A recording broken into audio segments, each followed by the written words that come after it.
మా నాన్నతో కూర్చొని నేను చాలా మాట్లాడుకుంటా, చాలా క్వశ్చన్లు అడుగుతా. చిరంజీవి గారిని 2-3 సార్లు కలిశాను. నా సినిమాలను సపోర్ట్ చేయడానికి, నన్ను సపోర్ట్ చేయడానికి ఎన్నోసార్లు వచ్చారు. కాకపోతే మాట్లాడే టైం కుదరదు.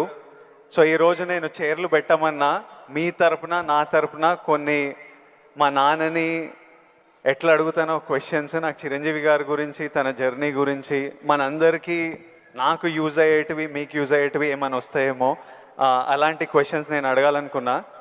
కాకపోతే మాకు ఇటు వినిపించడం కొంచెం ఒక రకంగా ఉంది. మీకు వినిపిస్తుందా క్లియర్గా? మీకు వినిపిస్తుంది కదా? చూద్దాం. మీకు వినిపిస్తుంది? ఏమొస్తుంది? సూపర్గా వినిపిస్తుందా? చాలా super.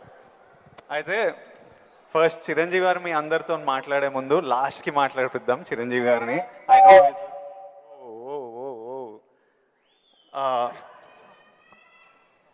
First of all Chiranjeevi garu, we all love you. And అరే చిరంజీవి గారికి పద్మవిభూషణ్ వచ్చింది, అందరూ వేసుకోండి. ఫస్ట్ ఆఫ్ ఆల్ మీకు తెలుసా అసలు ఇండిపెండెన్స్ వచ్చినప్పటి నుంచి ఇండియాలో ఒక 300 మందికి వచ్చింది పద్మవిభూషణ్. అంత రేర్ అవార్డ్ అది చిరంజీవి గారికి మన తెలుగు స్టేట్స్ నుంచి వచ్చింది. మనం అందరం చాలా గర్వంగా ఫీల్ అవుతున్నాము. సో చిరంజీవి గారికి చప్పట్లు అందరికి. First of all let's celebrate. Thank you Vijay. ఇప్పుడు చిరంజీవి గారు, నేను క్వశ్చన్లకు వచ్చేస్తా. నాకు చాలా డౌట్లు ఉన్నాయి. ఫస్ట్ ఆఫ్ ఆల్ అంటే నేను మీ ఏవి చూస్తున్నప్పుడు మా అందరికీ మీ జర్నీ తెలుసు. ఆ జర్నీ చూసినప్పుడల్లా మళ్ళీ లోపల ఎమోషన్ కలుగుతుంటుంది.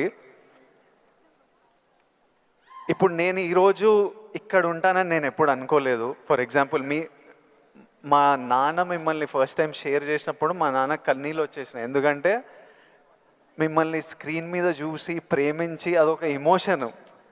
ఎస్పెషలీ ఆ టైమ్స్లో అదొక విపరీతమైన ఎమోషన్. అలాంటిది మా కొడుకు వల్ల నేను చిరంజీవి గారితో స్టేజ్ మీద ఉన్నా, నన్ను కౌగిలించుకుంటున్నారు అన్నది ఇంటికి వచ్చిన తర్వాత కూర్చొని మాట్లాడుకునే ఎన్నో రోజుల మొన్నటి వరకు కూడా మాట్లాడుకునే ఇన్సిడెంట్ అది. అంత స్ట్రాంగ్ ఎమోషన్.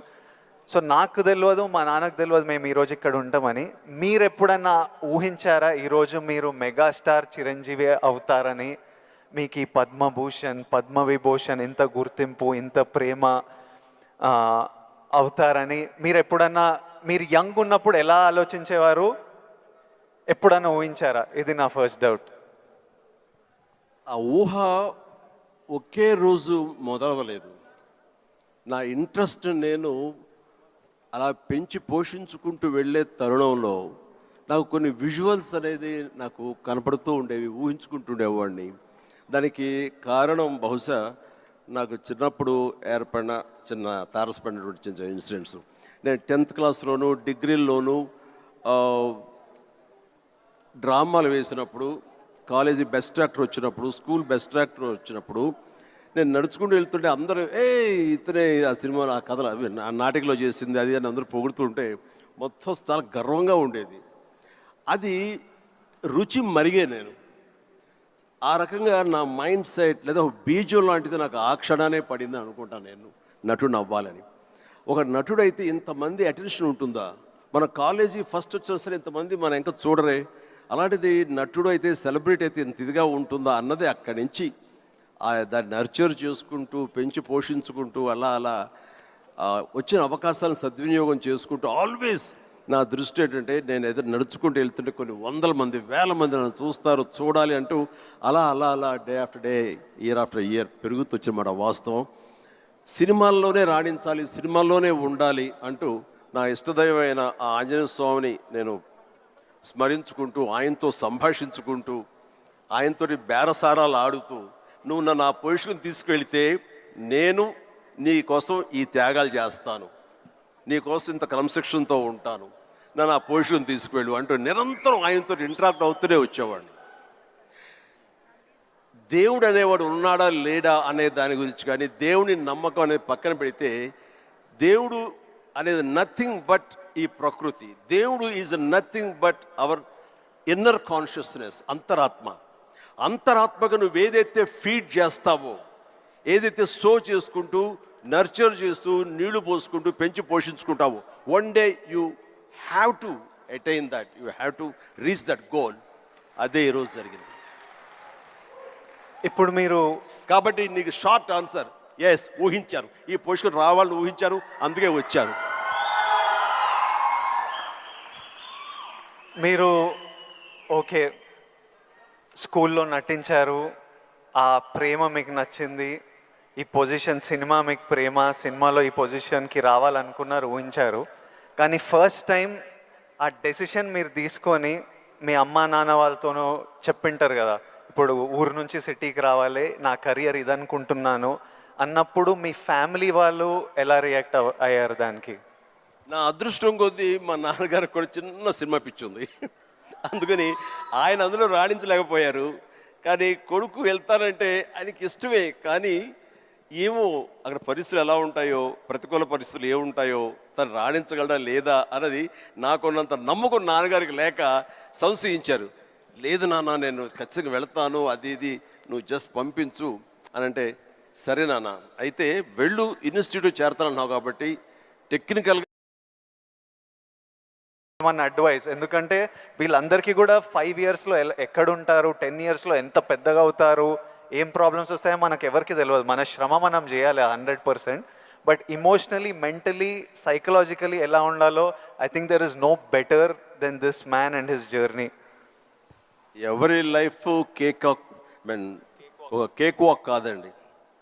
అండ్ ఏది కూడా దేనికి కూడా షార్ట్ కట్స్ లేవండి. చాలా హర్డిల్స్ ఉంటాయి, తర్వాత ఎగుడు దిగుళ్ళు ఉంటాయి, ఎత్తు పల్లాలు ఉంటాయి, జయాపజయాలు ఉంటాయి, ఎగ్జైట్మెంట్లు ఉంటాయి, డిప్రెషన్లు ఉంటాయి. ఇవన్నీ కూడా తట్టుకుని వచ్చిన వాడిని, అవన్నీ నాకు జరిగినాయి. ఒకే ఒక ఎగ్జాంపుల్గా చెప్పాలంటే నా మైండ్ సెట్ ఎలా ఉండిందంటే, ఒక ఉదాహరణకి చెప్పేస్తాను. న్యాయం కావాలనే సినిమా, శారద గారు ఆఫ్టర్ లాంగ్ గ్యాప్ రీఎంట్రీ, ఆవిడ ఒక డిఫెన్స్ లాయర్, నా తరపున కొంగర జగ్గయ్య గారు ఒక డిఫెన్స్ లాయర్, రాధిక ఒక దాంట్లో ఉంది, క్రాంతి కుమార్ గారు పైన క్రేన్లో ఉండి ఆయన కొంచెం ఆపరేట్ చేస్తారు, though is a producer. And 300-400 మంది, ఇప్పుడు ఇక్కడ ఎంతమంది ఉన్నారు ఈ హాల్లో అంతమంది జూనియర్ ఆర్టిస్ట్ తోటి ఉంది. అది లాస్ట్ వర్డిక్ట్ ఆ న్యాయం కావాలి సినిమాకి. సో అందరూ రెడీగా ఉన్నారు, నేను బయట ఉన్నాను. అసిస్టెంట్ డైరెక్టర్ వచ్చి పిలిచాడు. పిలిచిన తర్వాత గబగబా వచ్చేస్తే నా బోన్లో నేను నుంచున్నాను. అందరూ ముందు ఆయన, ఏంటంటే మేము కూడా పిలవాలా, వచ్చి ఇక్కడ పడి ఉండారా మీరు, ఏంటంట అప్పుడే సూపర్ స్టార్ అనుకుంటున్నారు మీరేమన్నా, ఉండండి, ఇది పెద్ద పెద్ద యాక్టర్లు లేరా, జగ్గయ్య గారు, శారద గారు అనేసరికి ఒక్కసారి గుండె పిండేసెట్ అయింది విజయ్. ఇందులో నా తప్పే ఉంది, బయటే ఉన్నాను, ఫ్లోర్ బయట, వాళ్ళు పిలిచారు, వచ్చాను, కూర్చున్నాను, ఇందులో తప్పేంటి, ఎందుకు అలా అరుస్తాడు, పైగా క్రెయిన్ పైన ఉండేసరికి ఆయన అరుపులు అందరికీ వినపడుతున్నాయి. అలాగనే కామ్ అయిపోయాను. ఆ రోజు మధ్యాహ్నం భోజనం చేయబుద్ధి కాలేదు. సాయంత్రం ఇంటికి వెళ్ళిపోయిన తర్వాత నా ల్యాండ్ ఫోన్ వచ్చింది. నేనే క్రాంతి కుమార్ని మాట్లాడుతున్నాను. చెప్పండి సార్. ఏం లేదు, శారద జ్ఞాపక శక్తి లేకో ఏమో తెలియదు, ఫిల్మ్ తినేస్తుంది. అప్పట్లో కోట 400 లేదా 500 అడుగులు మాత్రమే ఇచ్చేవాళ్ళు రోజుకి. ఆయన స్ట్రెస్లో ఆయన ఉన్నాడు, ఆయన కోపాన్ని దాన్ని నా మీద చూపించుకున్నాడు. బట్ అది కాదు నన్ను ఎంత నిర్వీర్యం చేస్తుంది, ఎంత డిప్రెస్ చేస్తుంది, ఇంతమంది ముందు నేను ఎంత అవమానానికి గురవుతాను అనుకున్నాను. కానీ ఆయన అన్న మాటలు, అవమానం అన్నీ పక్కన పెట్టి ఒక్క మాట మాత్రం నా మైండ్లో ఉండిపోయింది. అప్పుడు మీరు సూపర్ స్టార్ అనుకుంటున్నారా అని. ఎస్, అయి చూపిస్తా. ఆ ఒక్క ముక్క మాత్రం నా మైండ్లో, నా మదిలో ఉండిపోయింది. కసి పెరిగింది. ఈ అవమానాన్ని, దాన్ని ఆయన మీద రెవెంజ్ తీర్చుకునే కంటే కూడాను దాన్ని నేను ఎదుగుదలకు నా స్టెప్స్గా నేను వాడుకున్నాను. ఇది వాస్తవం విజయ్. ఇలాంటివి చాలా జరిగినాయి. నా అవమానాలను కూడా నాకు అనుకూలంగా మార్చుకున్నాను. అందుకని నా ఎవరి మీద ద్వేషం లేదు. ఎవరు ఏమన్నా సరే, ఏ అవాకులు పేలినా సరే ఇలా కూర్చొని నవ్వుకుంటూ ఉంటాను. సార్, ఎందుకంటే ఎంత హార్డ్వేర్ వచ్చాడు నాకు మాత్రమే తెలుసు. అంత హార్డ్వేర్ వచ్చాడు నాకు ఇవన్నీ తట్టుకో నా దాకా రాదు. That's it. ఇప్పుడు మీరు కూర్చొని మీ రీల్ పడుతుంటే ఇంద్రాలో మీరు చూసింటారు, చూడాలనిలో మిమ్మల్ని మీరు చూసినప్పుడు మీకేమనిపిస్తుంటుంది సార్? ఇప్పుడు ఇంద్రాలో, షోరీల్లో మీరు చేసిన ఇప్పుడు 25 ఇయర్స్ నుంచి లాస్ట్ 25-30 ఇయర్స్లో మీ సినిమాలన్నీ డిఫరెంట్ ఏజ్ గ్రూప్లో మీ మెంటాలిటీ డిఫరెంట్గా ఉండింటుంది. అప్పుడు మీ ఇమోషన్స్, మీ స్ట్రగుల్స్ డిఫరెంట్గా ఉండింటాయి. మీ టెన్షన్లు ఏదో సినిమాకి, ఇప్పుడు నాకు ఈరోజు ఫ్యామిలీ స్టార్ రిలీజ్ అవుతుంది. నా షోరీలు ఎప్పుడైనా వేసినప్పుడు నాకు ఎవడే సుబ్రహ్మణ్యంది పడుతుంటే ఆర్ పెళ్లి చూపులది పడుతుంటే నాకు సడన్గా ఆ రోజు నేను ఎంత భయపడుతున్నా నాకు గుర్తొస్తుంటుంది. అంత భయపడాల్సిన అవసరం లేకుండానే అని ఇప్పుడు అనిపిస్తుంది. కానీ ఆ రోజు ఎవరైనా వచ్చి చూస్తారా సినిమా, మన ఫ్యూచర్ ఏంటి, ఆ ఫస్ట్ సినిమాలు ఉంటాయి కదా. కొన్ని సినిమాలు చూసినప్పుడు అర్జున్ రెడ్డి అప్పుడు చూసినప్పుడు అప్పుడు ఎంత ర్యాష్గా ఉండేవాడిని, యంగ్ ఉండేవాడిని, మన జుట్టు వేరేలా ఉంటుంది, మన బాడీ వేరేలా ఉంటుంది, మన ఫీచర్స్ వేరేలా ఉంటాయి. మమ్మల్ని మనం చూసుకున్నప్పుడే ఒకలాగా విచిత్రంగా అనిపిస్తుంటుంది, ఇమోషన్స్ వస్తుంటాయి. అలాంటిది మీరు ఇవన్నీ iconic films, for example Indra అయితే మేమంతా అసలు mad about Indra. Most of your films మీకేమనిపిస్తుంటుంది మీరు చూస్తున్నప్పుడు? నాకు పెద్ద తేడా ఏం లేదు. ఇప్పుడు మ్యూజిక్ వేసి ఆ వేడం బిట్ ఏమంటే వేస్తాను ఇప్పుడు. అప్పట్లో అలా వేశారు, ఇప్పుడు చూస్తుంటే ఇప్పట్లో అప్పట్లో ఆ రెండు నాకు ఇష్టం లేని పదాలు. ఎందుకంటే అప్పట్లో అన్నావంటే ఇప్పట్లో నువ్వేమి లేనట్టే అని నాకు అస్సలు అట్లా అస్సలు కాదు. ఇప్పుడు ఇంకెక్కడో ఉన్నారు. అప్పట్లో కదా అని అనుకోను నేను ఇప్పుడేంటి, ఇప్పుడేం డెలివరీ చేయగలను, ఇప్పుడేం ఇవ్వగలను అనేది నా ఆలోచన. అలాగే ఉంటుంది. ఇప్పుడు మీరు అన్నట్లు ఇందాక షోరీలు చూస్తుంటే why not.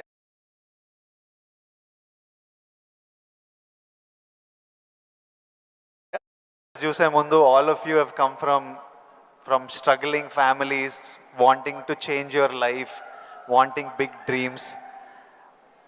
We wanted to know, I personally wanted to know, మీకు మీ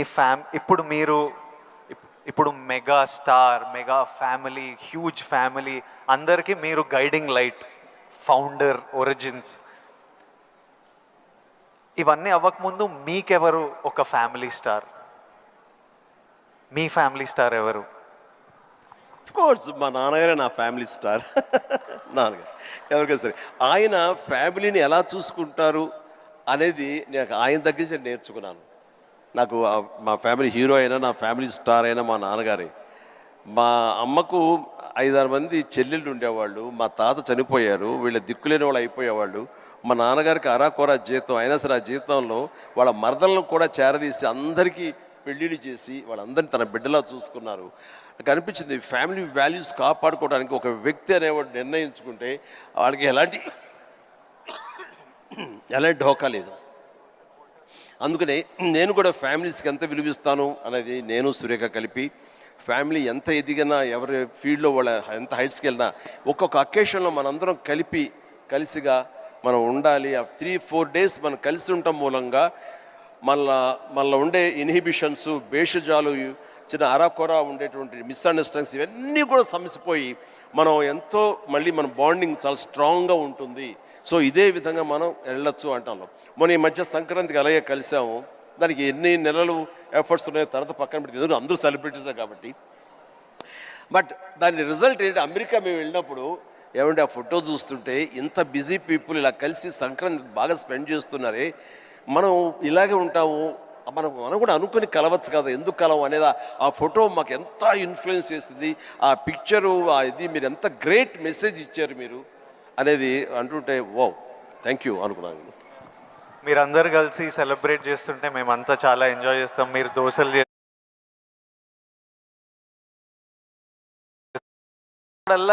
ఈ టాపిక్ మాట్లాడదామని కూర్చుంటా, కానీ మీకు షార్ట్ రెడీ, మిమ్మల్ని ఎప్పుడు సెట్స్ మీద కలుస్తా లేకపోతే ఈ ఫంక్షన్లలో కలుస్తా. ఈరోజు మంచిగా నాకు ఆపర్చునిటీ దొరికింది.